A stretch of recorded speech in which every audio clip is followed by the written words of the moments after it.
Hello मेरे प्यारे साइंटिस्टों। तो कैसे आप सब ठीक ठाक, उम्मीद करता हूँ कि आप सब खैरियत से होंगे। A very good morning, evening, afternoon, when ever you watch this beautiful lecture. तो आज के लेक्चर में हम बताएंगे कि हमारे पास इलेक्ट्रॉन कैसे डिस्कवर हो गया। क्या इलेक्ट्रॉन हमने अपने आंखों से देखा या माइक्रोस्कोप के जरिए देखा, या हम क्वेश्चन करते हैं अपने पीएचडी डॉक्टर से, स्कॉलर से, क्या आपने इलेक्ट्रॉन देखा है? तो हमें बताता है कि मैंने तो नहीं देखा। तो अगर हम इलेक्ट्रॉन देखते हैं तो फिर पढ़ते क्यों यार?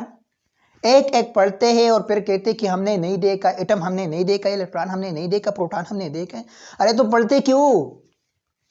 आज को इस कंसेप्ट को भी दूर करते हैं कि इलेक्ट्रॉन देखा है या नहीं देखा, किस तरह जो है देखा जाए और किस तरह आप भी डिस्कवर करेंगे, आप भी देखेंगे, मैं भी देखूंगा। मैंने तो देखा है यार, मैंने तो इलेक्ट्रॉन देखा है वाकई। कल मैं मर्दान गया था, वहाँ पर बहुत ज़्यादा इलेक्ट्रॉन जो है घूमे फिर रहे थे। मैंने बहुत ज़्यादा इलेक्ट्रॉन वहाँ मर्दान में देखे। आप भी देखेंगे, ठीक है। देखो, अपने पास प्यारा सा हेडिंग डाल दे, discovery of electron. Discovery of electron. Electron की डिस्कवरी किस तरह हो गई, ठीक है। तो देखिए, इलेक्ट्रॉन की डिस्कवरी जो है एक्चुअली एक ग्लास ट्यूब में हुई थी, और उस ग्लास ट्यूब को हम डिस्चार्ज ट्यूब कहते हैं, ठीक है। तो पहला पॉइंट्स अपने पास नोट करें।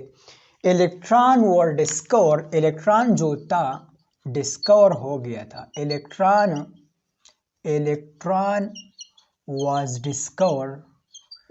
was discovered in a glass tube, a glass tube में, in a glass tube called, इसको हम कहते हैं called डिस्चार्ज ट्यूब। इसको हम क्या कहते हैं? डिस्चार्ज ट्यूब कहते हैं। अब देखो, यहां पर एक क्वेश्चन अराइज हो गया कि सर डिस्चार्ज ट्यूब किसको कहते हैं? तो डिस्चार्ज ट्यूब को भी एक्सप्लेन करते हैं। डिस्चार्ज ट्यूब, देखो, डिस्चार्ज का मतलब ये है खारिज होने वाला मादा। क्या? खारिज होने वाला मादा। ये भी अपने पास नोट करें, ठीक है। डिस्चार्ज का मतलब क्या है? डिस्चार्ज का मतलब है खारिज होने वाला मादा। अक्सर हम कहते हैं कि ना, बैटरी जो है डिस्चार्ज हो गई, मतलब बैटरी से चार्ज जो है ख़त्म हो गई, डिस्चार्ज हो गई, ठीक है। इसी तरह प्लान जो है डिस्चार्ज हो गए, उससे जो है रूह जो है निकल गया, वो हमारा डिस्चार्ज हो गया, ठीक है। हम डिफरेंट टर्मिनोलॉजी में डिस्चार्ज का वर्ड इस्तेमाल करते हैं। तो इसी तरह खारिज होने वाला मादे को हम क्या कहते हैं? Discharge tube.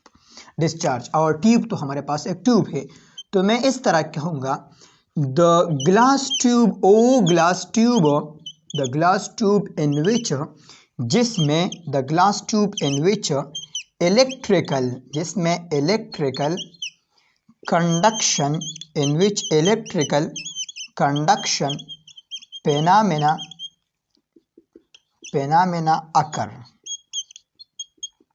Occurring are called, इसको मैं क्या कहूँगा? इसको मैं कहूँगा are called discharge tube, are called discharge tube. The glass tube in which electrical conduction phenomena occur are called discharge tube. वो ग्लास ट्यूब जिसमें इलेक्ट्रिकल कंडक्शन फिनोमेना वाक़या होती है, उस डिस्चार्ज ट्यूब को हम उस ग्लास ट्यूब को हम क्या कहते हैं? डिस्चार्ज ट्यूब कहते हैं। अब देखो सर, क्या मैं डिस्चार्ज ट्यूब बना सकता हूँ? बिल्कुल बेटा, आप भी बना सकते हो, लेकिन आपने कंडीशन जहन में ये रखना है। Condition for discharge tube, discharge tube के लिए कंडीशन क्या है? Discharge tube, conditions for discharge tube. Discharge tube के लिए पहला जो कंडीशन है, आपने ये रखना है कि टेक ग्लास ट्यूब, एक ग्लास ट्यूब आपने रखना है, take glass tube, glass tube आपने लेना है, ठीक है। दूसरा आपने लेना है इलेक्ट्रोड्स, इलेक्ट्रोड्स आपने लेना है। तीसरा आपने लेना है high voltage, high voltage source, high voltage source आपने लेना है। चौथा आपने लेना है लो प्रेशर, लो प्रेशर भी आपने लेना है। Take glass tube, electrodes, high voltage source, low pressure. अगर ये 4 कंडीशन आपने अप्लाई कर दिया, आपने ओबे कर दिया, तो आप जो है डिस्चार्ज ट्यूब बना सकते हो। फिर इसमें इलेक्ट्रिकल कंडक्शन फिनोमेना की खुसूसियात एराइज होती है। सर ये इलेक्ट्रिकल कंडक्शन फिनोमेना क्या होता है? देखो, इलेक्ट्रिकल कंडक्शन फिनोमेना हमारे पास वो फिनोमेना जहाँ पर इलेक्ट्रिसिटी, जिस फिनोमेना में इलेक्ट्रिसिटी की प्रोडक्शन हो, पैदावार हो, उस फिनोमेना को हम इलेक्ट्रिकल कंडक्शन फिनोमेना बोलते हैं। जैसे कि हमारे पास ये लाइट्स है, ये हमारे पास लाइट्स जो लगी होती है, इसमें असल में आयंस जो है डिस्चार्ज होती है, इलेक्ट्रॉन जो है एक्साइटेशन डी एक्साइटेशन होती है, लाइट पैदा होती है। तो ये हमारे पास एक किस्म का इलेक्ट्रिकल कंडक्शन फिनोमेना है। ठीक है, हमारे पास और ग्लास ट्यूब, अगर आप उन रॉड्स को देखें जो पिछले ज़माने में यूज़ होते थे, अक्सर हमारे पास इस तरह एक पाइप होता था या हमारे पास लकड़ी, उसके ज़रिए हम फिट करते थे। इसी तरह एक ग्लास था, रॉड था, फिर इसमें लाइट जो है लगा होता। या हमारे पास वो 100 वाट का जो बल्ब है, उसका भी एक ग्लास ट्यूब की एग्जांपल है, और इसमें भी इलेक्ट्रिकल कंडक्शन फिनोमेना जो है वाक़या होती है। ठीक है, अब देखिए, तो मैं इन चारों कंडीशन को अप्लाई करता हूँ तो हमारे पास डिस्चार्ज ट्यूब बन जाएगा। ठीक है, देखो किस तरह। मैंने सबसे पहले जो ही लिया, हमारे पास देखो ये मैंने लिया ग्लास ट्यूब। मैंने क्या लिया? ये हमारे पास है ग्लास ट्यूब। इसी तरह मैंने एक ग्लास ट्यूब ले लिया, पहला कंडीशन मैंने अप्लाई कर दिया। अब इस ग्लास ट्यूब में मैंने इलेक्ट्रोड्स भी लिया। क्या लिया? मैंने इलेक्ट्रोड्स भी लिया। अब इलेक्ट्रोड्स तो आप ज़रूर जो है वोल्टेज के साथ जो है बाइंड करोगे, कनेक्ट करोगे। तो मैंने बैटरी के साथ जो है कनेक्ट कर दिया। वो इलेक्ट्रोड जो नेगेटिव प्लेट के साथ कनेक्ट है, इसको हम क्या बोलते हैं बेटा? कैथोड बोलते हैं। ठीक है, ये हमारे पास कैथोड है। और जो पॉजिटिव प्लेट के साथ कनेक्ट है, उसको क्या बोलते हैं? एनोड। तो लिहाजा ये हमारे पास एनोड है। कैथोड पर कौन सा चार्ज है? इस पर नेगेटिव। इस पर कौन सा चार्ज है? इस पर पॉजिटिव चार्ज है। वेरी गुड, शाबाश। तो ये हमारे पास हाई वोल्टेज सोर्स हो गया। ये हमारे पास क्या? हाई वोल्टेज सोर्स भी हो गया। और ये हमारे पास जो है, इसमें इसी तरह कर ले, ये हमारे पास वैक्यूम भी क्रिएट हो गया। ये हमारे पास क्या है? वैक्यूम भी है।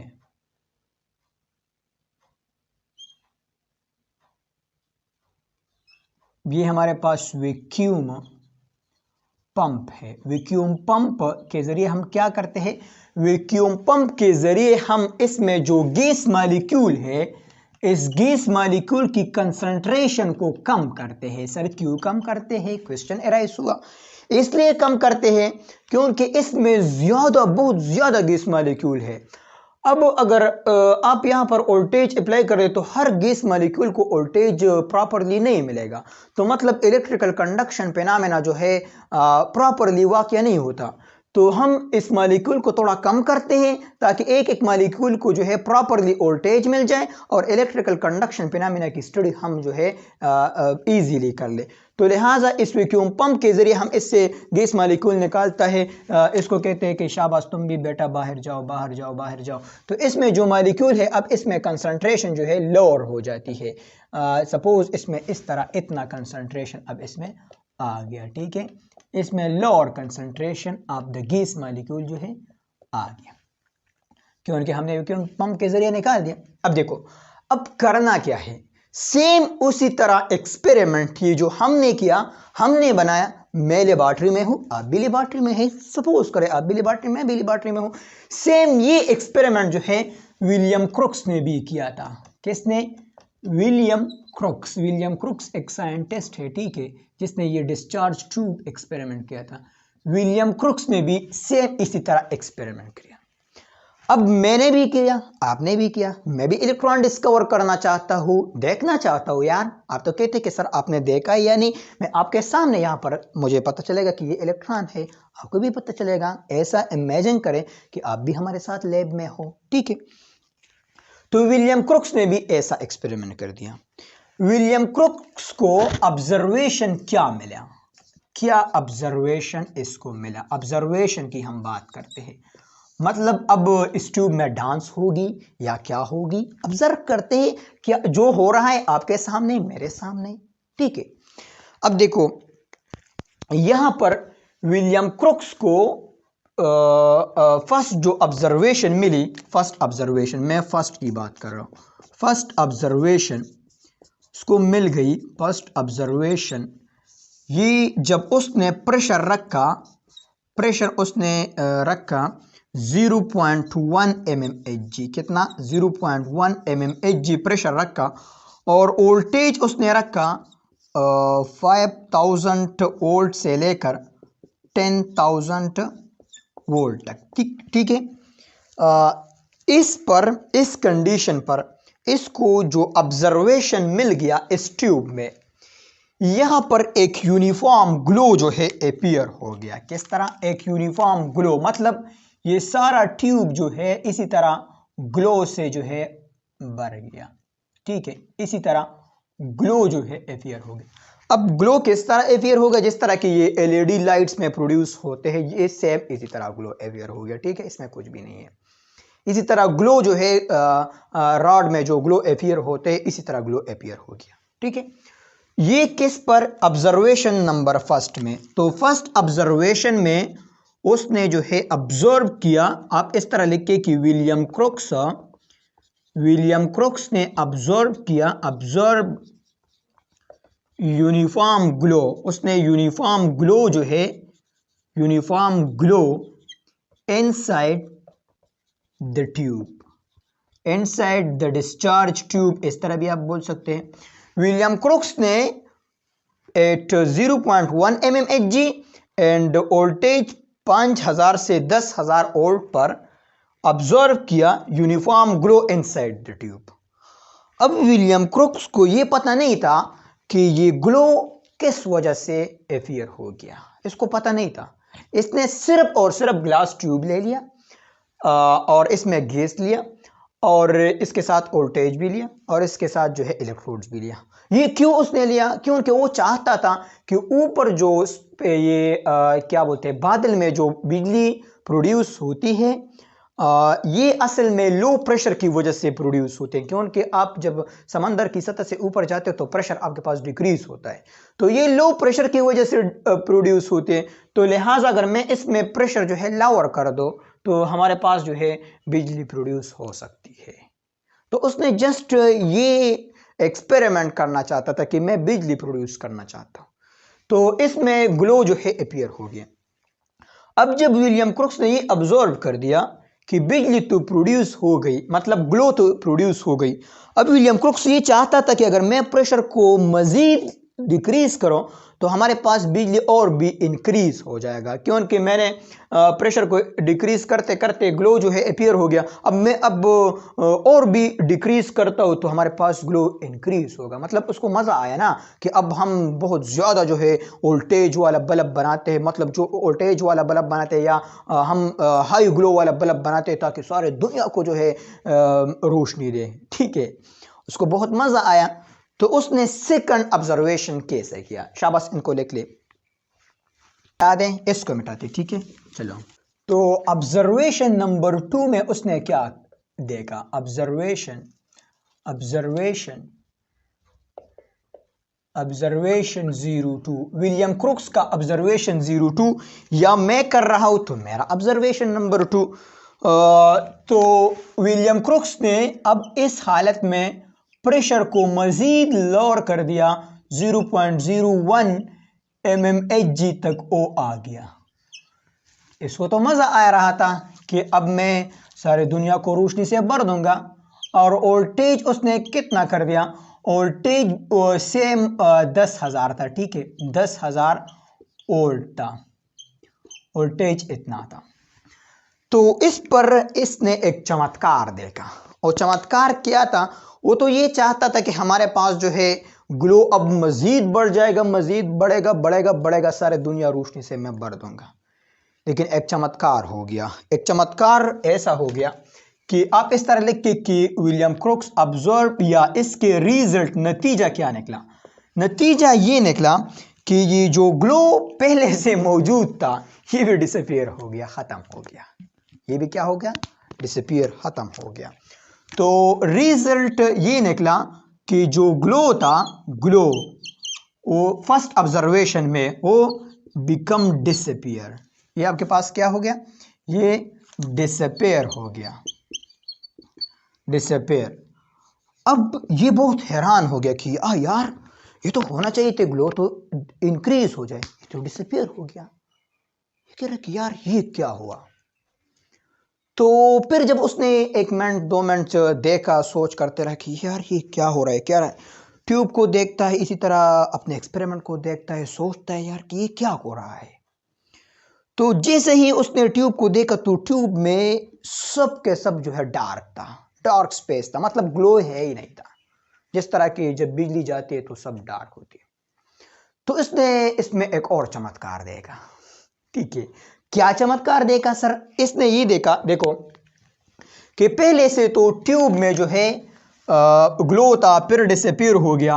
अब ये ट्यूब था तो इसने ये देखा कि ये आपके पास ट्यूब है, देखो ये ट्यूब है, ये इलेक्ट्रोड है, ठीक है। ये आपके पास जो है बैटरी के साथ कनेक्टेड है, बैटरी के साथ क्या है? कनेक्टेड है, नेगेटिव कैथोड, और ये आपके पास पॉजिटिव एनोड। तो अब इस कंडीशन में ये सब ट्यूब डार्क था, लेकिन यहां पर थोड़ा फ्लोरेसेंट जो है प्रोड्यूस हो गया। फ्लोरेसेंट, फ्लोरेसेंट आप जानते हो। देखो फ्लोरेसेंट और ग्लो में फर्क है। ग्लो हम इसको कहते हैं जिस तरह हमारे पास रॉड है, बल्ब है, ये जो रोशनी हमें देता है ये एक किस्म का ग्लो है। लेकिन फ्लोरेसेंट हम इसको कहते हैं जब बिजली जाती है और आप बल्ब को दे के, जो एलईडी बल्ब है वो फिर भी जो है मतलब आपको वाइट ब्राइट नजर आएगा।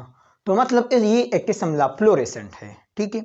या किसी डार्क कमरे में किसी के पास घड़ी है तो इसकी सुई अक्सर जो है मतलब एक किस्म का रोशनी पैदा करते हैं, मतलब एक किस्म का चमत्कार फ्लोरेसेंट प्रोड्यूस करते हैं। तो भी हमारे पास फ्लोरेसेंट की एग्जांपल है, ठीक है। तो इसको हम फ्लोरेसेंट कहते हैं। तो यहां पर थोड़ा जो है फ्लोरेसेंट जो है नजर आया। क्या आया? फ्लोरेसेंट नजर आया। जब इसको थोड़ा सा फ्लोरेसेंट से यहां पर नजर आ गया इस ऑब्जर्वेशन ही में, ठीक है, तो उसने सोचा कि यार ये क्या हो रहा है। उस वक्त उसको पता नहीं था, उस वक्त उसको पता नहीं था। तो उसने सोचा कि यार ये फ्लोरेसेंट तो पहले नहीं था हमारे पास। जब मैंने प्रेशर ऑब्जर्वेशन नंबर 1 0.1 कर दिया तो ग्लो अपीयर हो गया। जब मैंने कम कर दिया, यार ये यहाँ तो फ्लोरेसेंट भी खत्म हो, यहाँ तो ग्लो भी खत्म हो गया, फ्लोरेसेंट अपीयर हो गया। अब अगर ये एक्सपेरिमेंट मैं कर रहा था तो मैं भी जरूर ये सोचता था कि यार ये क्या हो रहा है।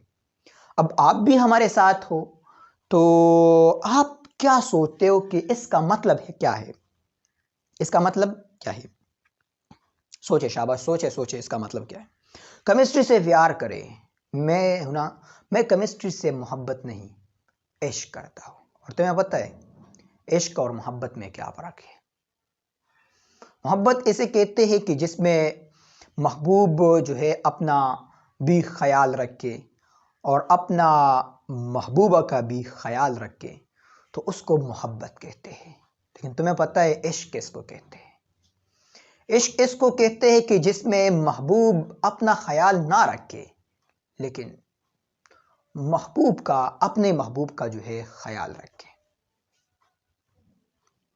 तो इसलिए तो शायर कहते हैं कि इश्क आखिरी है तू, मेरी जिंदगी है तू, गम है या खुशी है तू, मेरी जिंदगी है तू। तो मैं भी इश्क केमिस्ट्री से करता हूँ। केमिस्ट्री के लिहाज से मैं किसी का भी जो है ख्याल नहीं रखता, अपना भी नहीं रखता। इश्क है तो इश्क करे केमिस्ट्री। तो मैं पता है केमिस्ट्री की वजह से लोग क्या क्या नहीं कर सकते।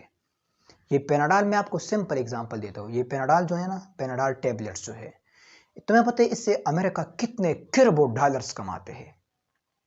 वो पिछले दफा 1 महीने पहले जो पेनाडाल जो है शॉर्टेज आई थी, कितने लोग कहते थे कि पेनाडाल बंद है, पेनाडाल बंद है, पेनाडाल बंद है। पेनाडाल जो है किसके बेनिफिट है? केमिस्ट्री के बेनिफिट से, मेडिसिनल केमिस्ट्री की। डॉक्टर्स नहीं बनाते, ठीक है, डॉक्टर तो सिर्फ इलाज करते हैं, डॉक्टर्स दवाइयाँ नहीं बनाते। कौन बनाते हैं? केमिस्ट बनाते हैं, बायोटेक्नोलॉजिस्ट बनाते हैं। लव करे केमिस्ट्री से यार। हुकूमत से आप कब तक गिला करोगे कि हमारे लिए ये करेगा, ये करेगा, ये करेगा? तो मैं टैलेंट है प्रमोट कर ले, किसी चीज़ को इन्वेंट करे, किसी चीज़ को डिस्कवर कर दे। एक चीज़ पर लगे रहो यार, तुम कर सकते हो, एक चीज़ पर लगे रहो। अब आप कहोगे सर तुम क्यों नहीं लगते हो? मैं भी लगा रहूँ ना। ये सब जो बातें हैं ये मेरे लिए भी है, आपके लिए भी है, जाहिर सी बात है। ऐसा तो नहीं कि मैं आपको मोटिवेट कर रहा हूँ और ख़ुद कुछ भी नहीं कर रहा, नहीं, ये सब मेरे लिए भी। करते रहो। एक काम को उस वक्त तक ना छोड़ो जब तक आपने उसको कंप्लीट नहीं किया है। किसी का भी ना सुनो, लोग आपको डीमोटिवेट करेगा कि यार प्ला तो ऐसा है, प्ला तो ऐसा है, ये नहीं हो सकता, ये नहीं हो सकता।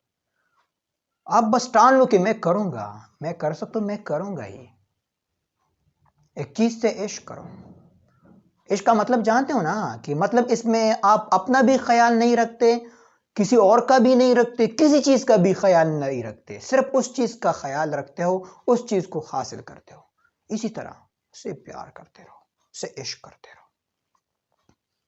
कामयाबी मिलेगा आपको, ज़रूर आपको कामयाबी मिलेगा।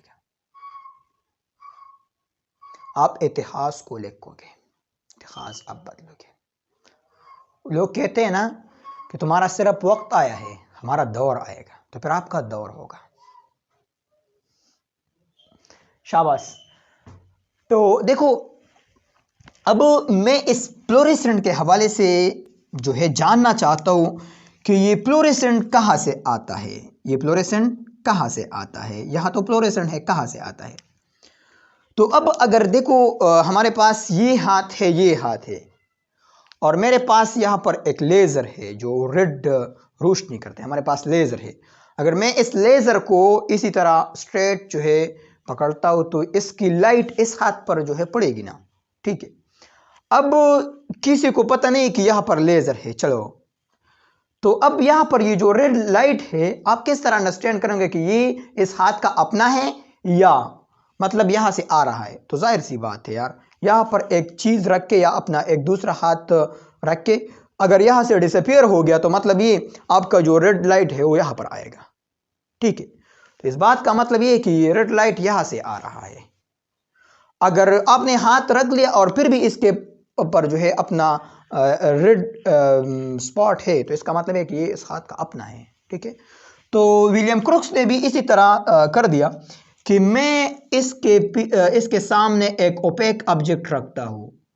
अगर उस ओपेक ऑब्जेक्ट की वजह से यहाँ पर ये जो फ्लोरेसेंट है ये ख़त्म हो गया तो इस बात का मतलब ये होगा कि ये फ्लोरेसेंट असल में कैथोड्स की वजह से आ रहा है।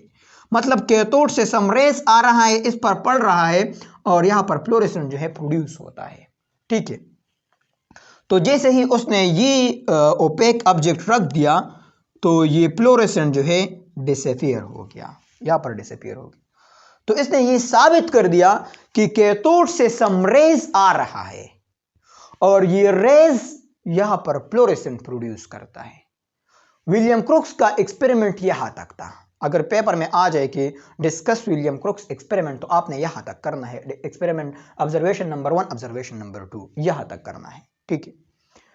तो इसका रिजल्ट आप देखें कि विलियम क्रुक्स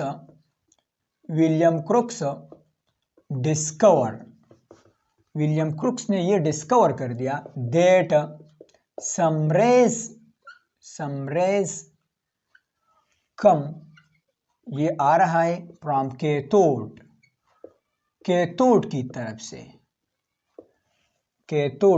से एंड प्रोड्यूस, और ये प्रोड्यूस करता है फ्लोरेसेंट,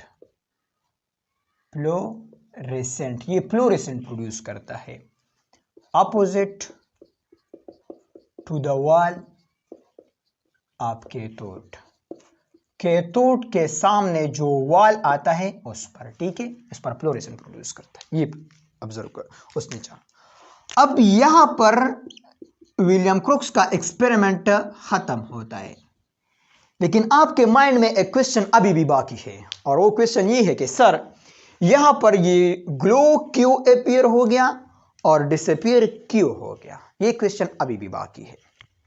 ये क्वेश्चन फिर जो है बाद में पता चला कि असल में ये जो फ्लोरेसेंट अपीयर होता है ये असल में एक्साइटेशन की वजह से हो रहा है, और यहां पर फिर जो डिसअपीयर हो गया ये असल में आयोनाइजेशन की वजह से डिसअपीयर हो गया। किस तरह? देखो, पहले इनकी बात करते, ठीक है, इनकी बात करते। Fluorescent region appear to fluorescent, कि फ्लोरेसेंट हमारे पास अपीयर होता है, इसका रीजन हम बताते। ये हमारे पास एटम है, जो भी गैस आपने लिया है, जरूरी नहीं कि आप इसमें एक स्पेसिफिक गैस ले, कोई भी गैस आप इसमें ले सकता है, ठीक है। और हमारे पास जो ग्लो अपीयर होगा इसका कलर डिपेंड करता है कि कौन सा गैस आपने यूज किया है, ठीक है। आयर आपने यूज किया है तो इसमें शायद ग्रीन जो है ग्लो प्रोड्यूस हो गया। इसी तरह आपने सोडियम यूज किया तो इसमें शायद आई थिंक इसमें गोल्ड कलर या जर्द कलर जो है प्रोड्यूस होगा। इस तरह गैस पर डिपेंड करता है, ठीक है। अब देखिए, इसमें आपके पास जो है ये फर्स्ट शेल है, इसमें इलेक्ट्रॉन है। इसी तरह और भी शेल है, जिस तरह मैंने आपको बताया था कि एक एटम में इनफाइनाइट शेल अवेलेबल होते। अब ये इलेक्ट्रॉन वोल्टेज की वजह से यहां तक आ गया, ठीक है। अब दोबारा यहां पर आने तक ये वोल्टेज, ये एनर्जी एमिट करेगा। सर क्यों एमिट करेगा? क्योंकि इसको वोल्टेज तो मिल रहा है। देखो, ये इलेक्ट्रॉन एक शेल में आ गया, अब इसमें अगर मिली सेकंड तकरीबन 10 पावर माइनस 8 मिली सेकंड या 10 पावर माइनस 3 मिली सेकंड है, अब मुझे याद नहीं लेकिन इतना सेकंड है। अगर उस टाइम उसको एनर्जी फर्दर नहीं मिला तो ये दोबारा डी एक्साइट करेगा, यहां पर आएगा, ठीक है। तो अब डी एक्साइटेशन के दौरान ये एनर्जी एमिट करेगा। ये भी याद रखें कि एक्साइटेशन के दौरान एनर्जी जो है रिक्वायर्ड होती है। क्या होती है? Energy required. आप इसको एनर्जी देंगे, लेकिन आपके पास ये जो डी एक्साइटेशन है इसमें एनर्जी रिलीज होगी, और ये एनर्जी आपको मिलेगा in the form of light इस एक्सपेरिमेंट में, ठीक है। इसके अलावा आपको अल्ट्रावायलेट IR इसमें भी मिल सकता है, एक्सरे फॉर्म में भी मिल सकता है, ठीक है। एक्सरे में नहीं, सॉरी एक्सरे में नहीं, ठीक है, एक्सरे में नहीं, ठीक है, एक्सरे और बात है। In the form of light आपको मिलेगा, अल्ट्रावायलेट IR में आपको मिलता है। तो यहाँ पर ये जो डी एक्साइटेशन हो रहा है इसकी वजह से लाइट जो है प्रोड्यूस होती है, और ये सब ट्यूब आपके पास ग्लो से जो है भर गया। तो मतलब ग्लो अपीयर हो गया किसकी वजह से? डी एक्साइटेशन की वजह से। डी एक्साइटेशन की वजह से ग्लो अपीयर हो गया। अब जब उसने प्रेशर लोअर कर दिया तो गैस का जो मॉलिक्यूल है इस ट्यूब में और भी कम हो गया। प्रेशर लोअर करने का मतलब ये है कि गैस मॉलिक्यूल कम हो गया, ठीक है। तो जब उसने गैस मॉलिक्यूल कम कर दिया, अब वोल्टेज अभी भी आपके पास 10,000 वोल्ट है, ठीक है, 10,000 वोल्ट है। तो उस दौरान आपके पास ये 10,000 वोल्ट है, तो इस दौरान अब एक एक मॉलिक्यूल को बहुत ज्यादा वोल्टेज मिल रहा है। तो इस वजह से इस एटम के पास, मॉलिक्यूल के पास जो इलेक्ट्रॉन था वो कंप्लीटली एटम से बाहर गया। अब दोबारा इसका एक्साइटेशन नहीं हो सकता। क्यों नहीं हो सकता? क्योंकि इलेक्ट्रॉन अब एटम अपने पास अट्रैक्ट नहीं करता। ये तो उसके फील्ड से भी बहुत आगे निकल गया। अब देखो, आपके पास 2 मैग्नेट्स है, नॉर्थ है और साउथ है, एक दूसरे को अट्रैक्ट करेगा, लेकिन ऐसा अट्रैक्ट नहीं करेगा कि आप नॉर्थ है यहां पर नॉर्थ रख के और साउथ को कमरे के ऊपर रखते फिर भी अट्रैक्ट करेगा, नहीं, एक स्पेसिफिक डिस्टेंस में आप एक दूसरे को अट्रैक्ट करेगा। अब इलेक्ट्रॉन एटम से दूर गया तो अब एटम ऐसा तो नहीं कि ये अट्रैक्ट करेगा, नहीं अट्रैक्ट कर सकता। तो मतलब सिर्फ आपके पास जो है यहां पर आयोनाइजेशन हो गया। इसको हम क्या बोलते हैं? आयोनाइजेशन। आयोनाइजेशन मतलब ये कि एक इलेक्ट्रॉन कंप्लीटली एटम से बाहर गया, ये आयोनाइजेशन है। और इलेक्ट्रॉन सिर्फ एक शेल से दूसरे शेल पर गया, ये एक्साइटेशन है। तो एक्साइटेशन और आयोनाइजेशन में फर्क है।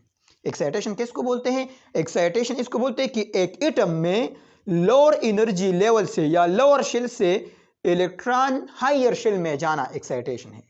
De excitation higher energy shell से दोबारा लोअर एनर्जी शेल पर आना डी एक्साइटेशन है। आयोनाइजेशन एक एटम से इलेक्ट्रॉन कंप्लीटली निकालना आयोनाइजेशन है। The completely removal of electron from an atom are called ionisation. तो जब आयोनाइजेशन हो गया, अब इलेक्ट्रॉन तो दोबारा नहीं आ सकता, और इलेक्ट्रॉन तो तब एनर्जी लॉस करेगा जब डी एक्साइटेशन हो रहा है। तो इस वजह से आपके पास ग्लोड मुकम्मल डिसअपीयर हो गया। क्या हो गया? मुकम्मल डिसअपीयर हो गया।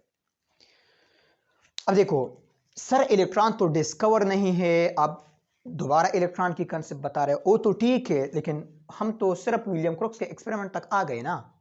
ये तो जस्ट मैं उसका रीजन दे रहा था कि फिर बाद में पता चला कि ये एक्साइटेशन और डी एक्साइटेशन की वजह से हो रहा था। विलियम क्रोक्स को तो ये बात पता नहीं था, ये तो मैंने आपको बताया था, इसको पता नहीं था। लेकिन अगर आपसे कोई क्वेश्चन करे तो आप ऐसा इसको आंसर दे, ठीक है।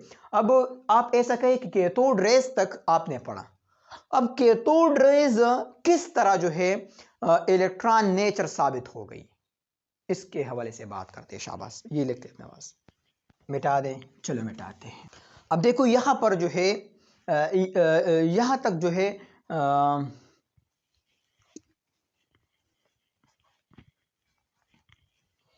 अब देखो यहां तक जो है कंसेप्ट है डिस्चार्ज ट्यूब एक्सपेरिमेंट का। अगर आपसे कोई क्वेश्चन करे कि या पेपर में आ जाए डिस्कस डिस्चार्ज ट्यूब एक्सपेरिमेंट या discuss the discovery of cathode rays, तो यहां तक आपने लिखना है।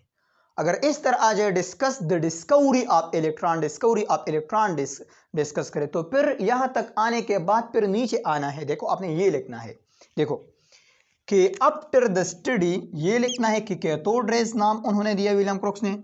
After the study, after the study, after the study of cathode rays, cathode rays की स्टडी की बिना पर, after the study of cathode rays it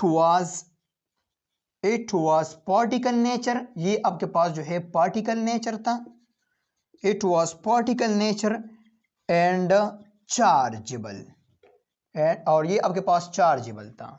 hence, इसी वजह से, hence it gave the name of electron, इसको इलेक्ट्रॉन का name दिया गया बाय जी जे स्टूनी। किसने दिया? जी जे स्टूनी, जी जे स्टूनी ने उसको इलेक्ट्रॉन का नाम दिया। अब देखो इसको एक्सप्लेन करते, यहां तक विलियम क्रोक्स ने साबित कर दिया कि कैथोड की तरफ से कुछ रेस आ रहा है और यहां फ्लोरेसेंट प्रोड्यूस करता है।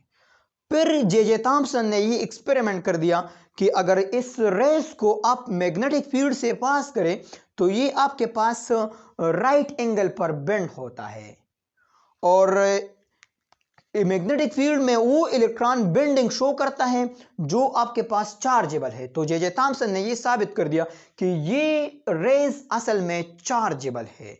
उसने देखा नहीं था, मैंने भी नहीं देखा। देखो हम एक्सपेरिमेंट करते हैं, अभी तक मैंने नहीं कहा कि ये देखो ये इलेक्ट्रॉन है, देखो ये इलेक्ट्रॉन है, मैंने अभी तक ये नहीं कहा है, जस्ट रेज की मैंने बात की, ठीक है।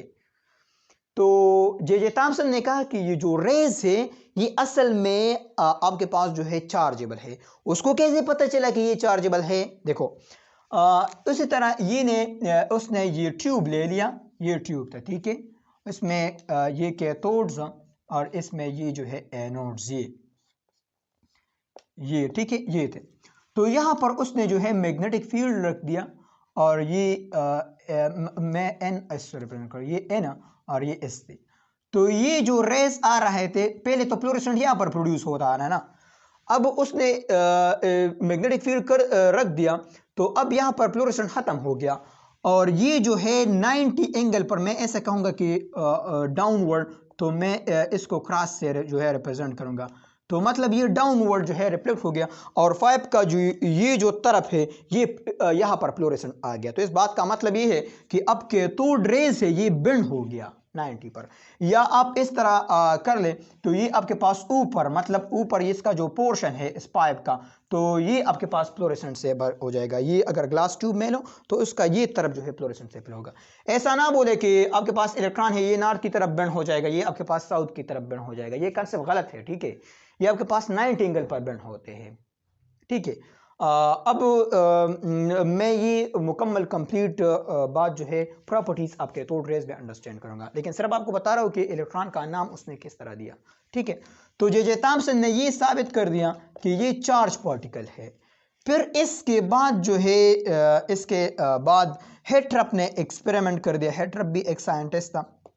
हेट्रप ने एक्सपेरिमेंट कर दिया, तो उसने एक और एक्सपेरिमेंट कर दिया इसी तरह। ग्लास ट्यूब इसने लिया और ये ओसेम के थोड रेस इसमें प्रोड्यूस होते हैं। ठीक है, ये नेगेटिव ये पॉजिटिव। अब उसने ये कर दिया कि उसके सामने एक व्हील रख दिया, एक स्मॉल पिन व्हील रख दिया। तो जैसे ये रेस आ रहे थे तो इसकी वजह से ये व्हील जो है उसने रोटेशन शो कर दी।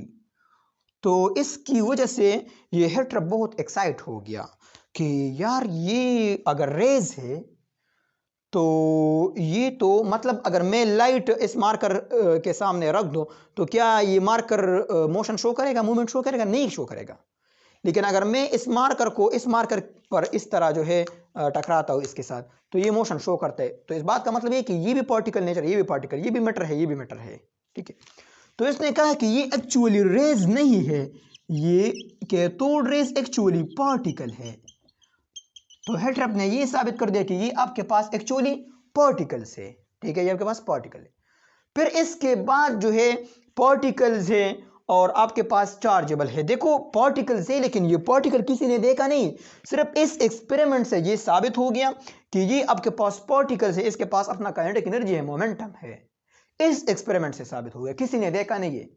फिर जी स्टोनी आ गया, उसने कहा कि चलो ये पार्टिकल है, इस पर चार्ज भी है, इलेक्ट्रिक फील्ड से उसने पास कर दिया तो ये जो है पॉजिटिव की तरफ बेंड हो गया, तो मतलब इस पर नेगेटिव चार्ज है, इसकी वजह से इसको इलेक्ट्रॉन का नाम दिया गया।